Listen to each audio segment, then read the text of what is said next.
ఉన్న బంగారాన్ని విడిపించి ఆ రోజు ఆన్లైన్ రేటుకే మేము కొంటాం. Sharma gold company.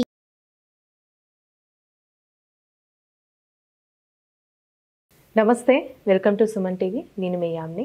ప్రస్తుతం మనతో ఉన్నారు ప్రముఖ ఆధ్యాత్మికవేత్త, ప్రముఖ జ్యోతిష వాస్తు పండితులు సుభాష్ శర్మ గారు ఉన్నారు. గురుగారితో మాట్లాడి మనకున్న సందేహాలను అడిగి తెలుసుకుందాం. నమస్కారం గురుగారు. శ్రీమాత్రే నమః. గురుగారు, ఈ నెల మనకి 20వ తారీఖున త్రయోదశి రాబోతుంది అంటున్నారండి. అసలు ఆ రోజు ప్రత్యేకత ఏంటి, ఎలాంటి పరిహారం చేసుకుంటే మంచిదండి? ప్రేక్షకులందరికీ శ్రీమాత్రే నమః, శ్రీ గురుభ్యో నమః. జ్ఞాని నామ్నపి చేతాంసి దేవి భగవతి హిత బలాయ కృష్ణమోహాయ మహామాయా ప్రయశ్చతి. ఈ నెల జ్యేష్ఠ మాసంలో వచ్చేటటువంటి త్రయోదశి, పౌర్ణిమకు 2 రోజులు ముందుగా వచ్చేటటువంటి త్రయోదశి. దీనిని దౌర్భాగ్యనాశన త్రయోదశి అని అంటారు. అంటే ఆ రోజు ప్రత్యేకత ఏంటి అంటే గనక ప్రతి మనిషి జీవితంలో ఉండేటటువంటి దౌర్భాగ్యాలు కొన్ని ఉంటాయి. డబ్బు లేకపోవడము, అప్పుల పాలు కావడము, మనశ్శాంతిగా లేకపోవడము, కుటుంబంలో కలహాలు, అలాగే ఎన్నో రకాలైనటువంటి మానసిక ఒత్తిడులు, ఇవన్నీ కూడా మనిషిని దౌర్భాగ్య స్థితికి పాడవేస్తూ ఉంటాయి.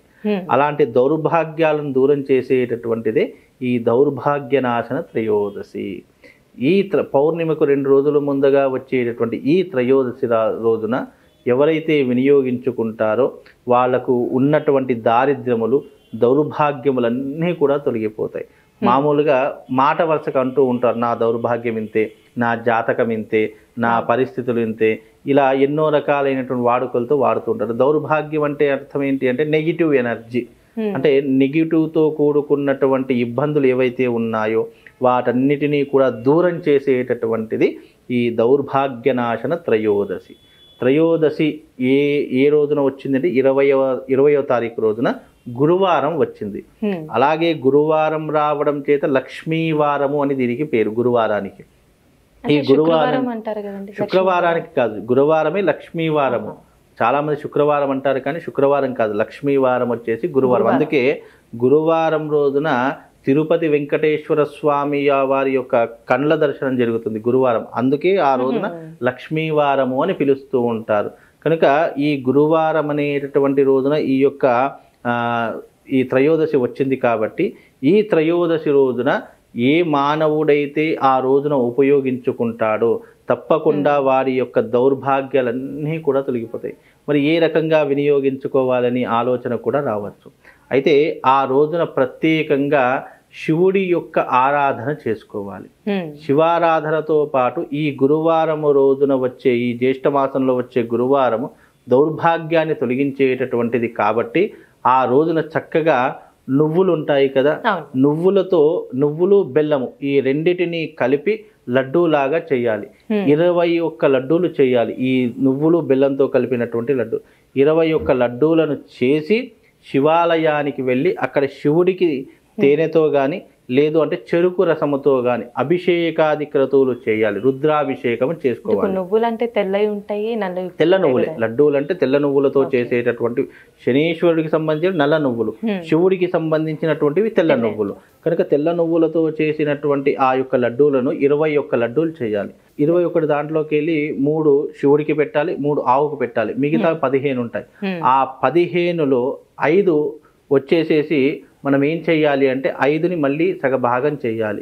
సగభాగం చేసిన తర్వాత ఆ సగభాగం చేసినటువంటి ఏవైతే ఉంటాయో అవి నందీశ్వరుడికి నైవేద్యంగా పెట్టాలి. అంటే ఇక్కడ శివాలయంలో ఉంటే నందీశ్వరుడికి మనం పెట్టాలి. లేదు అని అంటే కనుక మనకి ఇక్కడ నందీశ్వరుడు కనిపిస్తే ఆ నందీశ్వరుడికి ఆ యొక్క సగభాగం చేసినటువంటి భాగాలను పెట్టాలి. మిగతావి మనం ప్రసాదంగా తీసుకోవాలి. ఈ రకంగా ఈ యొక్క త్రయోదశి నాడు ఎవరైతే వినియోగించుకుంటారో వాళ్లకు ఉన్నటువంటి దౌర్భాగ్యాలన్నీ కూడా తొలగిపోయేటటువంటి అవకాశాలు ఎక్కువగా ఉంటాయి. కనుక ఈ యొక్క నియమాన్ని గనక ఈ యొక్క 20వ తారీఖు రోజున గనక ఎవరైతే ఆచరిస్తారో వాళ్ళ యొక్క సకల దారిద్ర్యాలు తొలగిపోయేటటువంటి అవకాశము ఈ యొక్క దౌర్భాగ్యనాశన త్రయోదశికి ఎక్కువగా ఉంటూ ఉంటుంది. అంటే ప్రతి త్రయోదశికి చేసుకోవచ్చు అండి, లేకపోతే ఈ జ్యేష్ఠ మాసంలో వచ్చే త్రయోదశికి మాత్రమే ఈ ప్రాధాన్యత. పౌర్ణమికి ముందుగా వచ్చేటటువంటి త్రయోదశికి మాత్రమే ఈ ప్రాధాన్యత తప్ప మామూలు త్రయోదశిలో అలా ఉండదు. ఏ మాసానికి ఆ మాసమే ఉత్కృష్టమైనటువంటి మాసము, ఉన్నతమైనటువంటి మాసము. ఈ జ్యేష్ఠ మాసంలో ఈ త్రయోదశికి ఉన్నటువంటి ఏకైక తిథి ఈ యొక్క త్రయోదశి. పౌర్ణమికి 2 రోజులు ముందుగా వచ్చేటటువంటి త్రయోదశి. దీని దౌర్భాగ్యనాశన త్రయోదశి అని పేరు ఉంటుంది.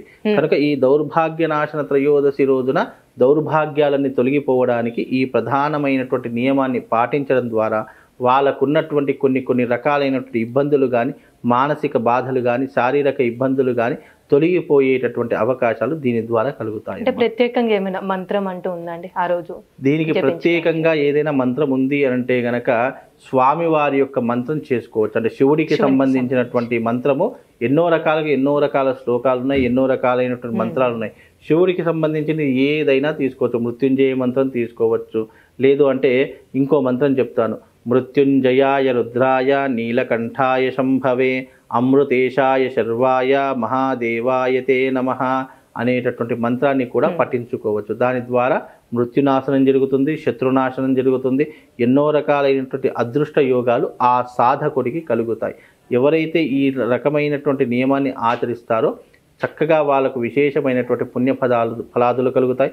లేదు ఇన్ని రకాలైనటువంటి మేము పాటించలేము అని అనుకున్నటువంటి వాళ్ళు ఆ రోజున నువ్వులు ఆ బెల్లంతో చేసినటువంటి లడ్డూలు ఏవైతే ఉంటాయో, రావి చెట్టు ఉంటుంది కదా, ఆ రావి చెట్టు కొనలలో పెట్టి వేసినా కూడా వాళ్ళకు విశేషమైనటువంటి పుణ్య ఫలితం కలుగుతుంది. ఎందుకంటే ఇదంతా చాలా పెద్ద ప్రాసెస్. మళ్ళీ 3 ఆవుకు పెట్టాలి, శివుడికి పెట్టాలి, మళ్ళీ నందీశ్వరుడికి పెట్టాలి, మళ్ళీ దానిలో సగభాగం చేయాలి. ఇవన్నీ కూడా పెద్ద ప్రాసెస్ అని అనుకున్నటువంటి వాళ్ళు ఆ యొక్క ప్రసాదాన్ని రావి చెట్టు మొదలు ఉంటుంది కదా, ఆ మొదలులో పెట్టి వేసినా కూడా దాని పుణ్య ఫలితం కూడా అదే మాదిరిగా అదే విధంగా చేసుకోవచ్చమ్మా. చాలా చక్కగా తెలియజేశారు గురుగారు. ధన్యవాదాలండి. శ్రీమాత్రి. సుమన్ టీవీలో మీ పర్సనల్ అండ్ బిజినెస్ ప్రమోషన్స్ కోసం కింది నెంబర్కి కాంటాక్ట్ చేయండి.